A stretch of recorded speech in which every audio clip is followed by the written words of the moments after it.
నిన్న సుప్రీంకోర్టు రాజ్యాంగ ధర్మాసనం ఇచ్చిన తీర్పు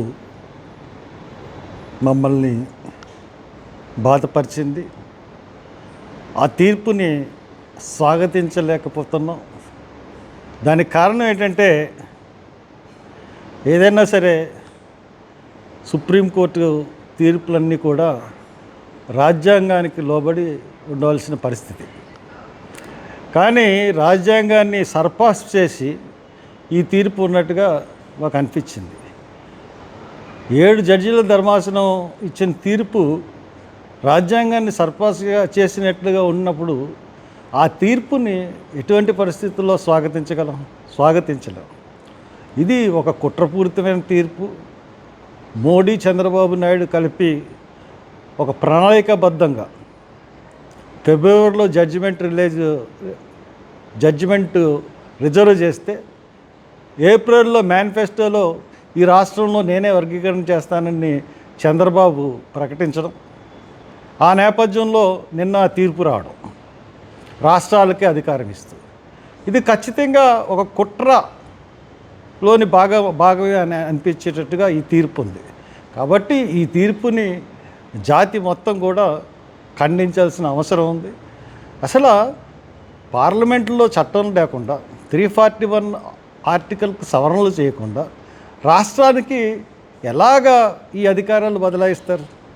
341లో చట్టం స్పష్టంగా చెప్తున్నది ఏంటంటే, ప్రెసిడెంట్ కానీ లేకపోతే పార్లమెంట్ కానీ ఏదన్నా ఒక సముదాయాన్ని కానీ ఒక గ్రూపుని కానీ కలపడానికి కానీ తీసివేయడానికి కానీ మాత్రమే పార్లమెంట్కి కానీ ప్రెసిడెంట్కి కానీ అధికారం ఉంది.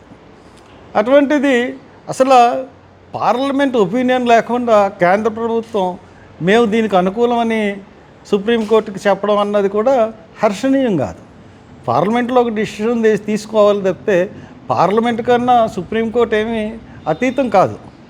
పార్లమెంట్లో చేసిన చట్టాలని ఖచ్చితంగా సుప్రీంకోర్టు అమలు చేయాలి. ఈ నేపథ్యంలో ఈ రోజున ఈ తీర్పును మేము వ్యతిరేకిస్తున్నాం. మాలందరూ కూడా ఈ తీర్పును వ్యతిరేకిస్తున్నాం.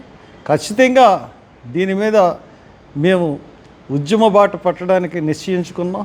ఇంతకుముందు ఇదే సుప్రీంకోర్టు రాజ్యాంగ ధర్మాసనం కూడా తీర్పు ఇచ్చినప్పుడు దాన్ని రెస్పెక్ట్ చేయలేదు. ఇప్పుడు రాజ్యాంగానికి ఇప్పుడు బేలా త్రివేది ఆవిడ ఏదైతే చెప్పింది నీ వేళ పేపర్లో వచ్చిందో నేను నిన్న అదే చెప్పాను. 341ని అధిగమించి ఈ తీర్పు ఉంది, రాజ్యాంగానికి లోబడి లేదని ఆవిడకి బేలా త్రివేది అన్న జడ్జి చెప్పారు.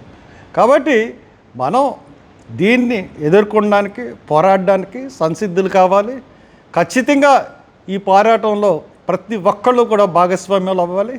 ఎందువల్లంటే ఇది మన యొక్క ఐకమత్యాన్ని దెబ్బతీసింది, మన రాజ్యాంగ స్ఫూర్తికి విఘాతం కలిగించే తీర్పు ఇది.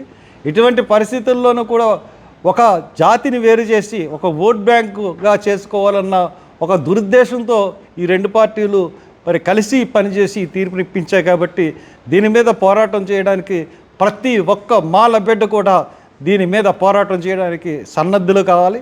అందుగురించే రేపు నేను రాజమండ్రిలో ఒక మీటింగు తలపెట్టాను. మీలో ప్రతి ఒక్కళ్ళు కూడా ప్రతి జిల్లాల నుంచి అన్ని జిల్లాల నుంచి తప్పకుండా ఇక్కడికి వచ్చి ఈ కార్యాచరణ ఏ విధంగా చేద్దాం, ఎంప్లాయీస్ని పిలుస్తున్నాను, విద్యార్థులను పిలుస్తున్నాను, కార్యకర్తలను పిలుస్తున్నాను, మాల మహానాడు నాయకులను పిలుస్తున్నాను, అలాగే మాల సంఘ నాయకులందరినీ పిలుస్తున్నాను. ప్రతి ఒక్కరిని కూడా నేను ఆహ్వానిస్తున్నాను. రేపు రండి. ఆనంద్ రెజెన్సీ పక్కన ఒక కన్వెన్షన్ హాల్ ఉంది. ఆ convention hall ENC convention hall. ఆ హాల్లో మనం కూర్చుకుని రేపు 12 గంటలకి ఆ ఆనంద్ రెజెన్సీ పక్కన, రాజమండ్రిలో ఆనంద్ రెజెన్సీ పక్కన ఉన్న కన్వెన్షన్ హాల్లో ఖచ్చితంగా మనం చర్చించి కార్యాచరణ ఏ విధంగా మనం సిద్ధం చేద్దాం, ఏ విధంగా ముందుకెళ్దాం, ఏ విధంగా కోర్టుకు వెళ్దాం, ఏ విధంగా ఉద్యమం చేద్దాం అన్నదాన్ని చర్చించడానికి ఈ మీటింగ్ ఏర్పాటు చేశాను. దీంట్లో ఎవరు కూడా బ్యాషిజాలు పోకండి. ప్రతి ఒక్కరు కూడా తెలుసుకున్న ప్రతి ఒక్కళ్ళు ఈ మెసేజ్ తీసుకున్న వాళ్ళందరూ కూడా మనందరం కూడా సంయుక్తంగా ఒక కార్యాచరణ రూపొందిద్దాం. ఆ కార్యాచరణ ప్రకారం మనం ముందుకు వెళ్దాం. ముందుకు వెళ్ళి ఈ తీర్పుని ఎదుర్కొందాం. ఖచ్చితంగా రివ్యూ పిటిషన్ ద్వారా మనం మన సత్తా చాటుదాం. అలాగే ఉద్యమం ద్వారా భయంకరమైన ఇంతకుముందు ఏదైతే ఉద్యమం చేశామో మళ్ళీ అటువంటి ఉద్యమం ద్వారా మరి రాష్ట్ర కేంద్ర ప్రభుత్వాలని గడగడలాడించి ఈ తీర్పు మీద మళ్ళీ సరైన తీర్పు వచ్చే విధంగా మనం మరి పాటుపడదామని కోరుతూ సెలవు తీసుకుంటున్నాను. మీ హర్షకుమార్.